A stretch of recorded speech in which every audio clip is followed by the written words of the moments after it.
నమస్కారం. Welcome to CM today. నేను సహస్ర. బాపట్ల జిల్లా చీరాల మున్సిపాలిటీలో రాజకీయాలు రసవత్తరంగా మారాయి. కొత్త చైర్మన్ గా మించాల సాంబశివరావు ఎన్నిక ఏకగ్రీవంగా జరిగింది. టీడీపీ అధిష్టానం సీల్డ్ కవర్ లో ఆయన పేరును ప్రకటించింది. అయితే చైర్మన్ పదవిని ఆశించిన ఉల్లిపాయల సుబ్బయ్యకు నిరాశ ఎదురైంది. దీంతో తీవ్ర మనస్తాపానికి గురైన సుబ్బయ్య కౌన్సిలర్ పదవికి పార్టీకి రాజీనామా చేశారు. తనకు అన్యాయం జరిగిందని ఆవేదన వ్యక్తం చేశారు. బాపట్ల జిల్లా చీరాల మున్సిపల్ చైర్మన్ ఎన్నిక వ్యవహారం రసవత్తరంగా సాగిందని చెప్పొచ్చు.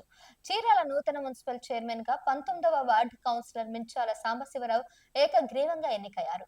టీడీపీ అధిష్టానం వర్గం సీల్డ్ కవర్ లో ఆయన పేరు పంపడంతో ఎన్నిక లాంఛనమైంది. అయితే జిల్లా ఇన్ఛార్జ్ మంత్రి పార్థసారథి ఈ సీల్డ్ కవర్ తెచ్చి ఎమ్మెల్యే కొండయ్యకు అప్పగించారు. అనంతరం సాంబశివరావు పేరును ప్రతిపాదించగా అందరూ ఆమోదించారు.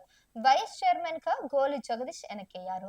అయితే చైర్మన్ పదవిని ఆశించిన 18వ వార్డు కౌన్సిలర్ ఉల్లిపాయలు సుబ్బయ్యకు ఈసారి కూడా నిరాశ తప్పలేదు. దీంతో సుబ్బయ్య నిరాశతో సమావేశం నుంచి బయటకు వచ్చేశారు. ఆస్తులు అమ్ముకొని టీడీపీ కోసం పనిచేశానని, తనకు అన్యాయం చేశారని ఉల్లిపాయల సుబ్బయ్య ఆవేదన వ్యక్తం చేశారు.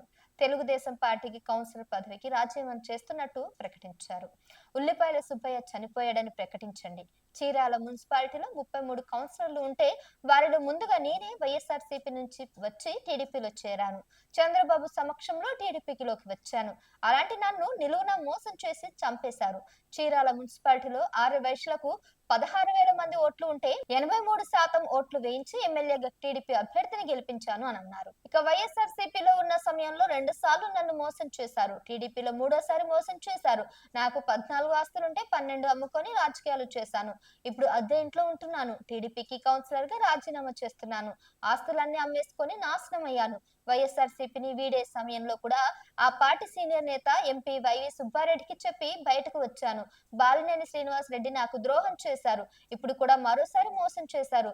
18వ వార్డు కౌన్సిలర్ సుబ్బయ్య చనిపోయాడని ప్రకటించండి అంటూ ఆవేదన వ్యక్తం చేస్తూ చీరాల మున్సిపల్ కార్యాలయం దగ్గర నుంచి వెళ్లిపోయారు.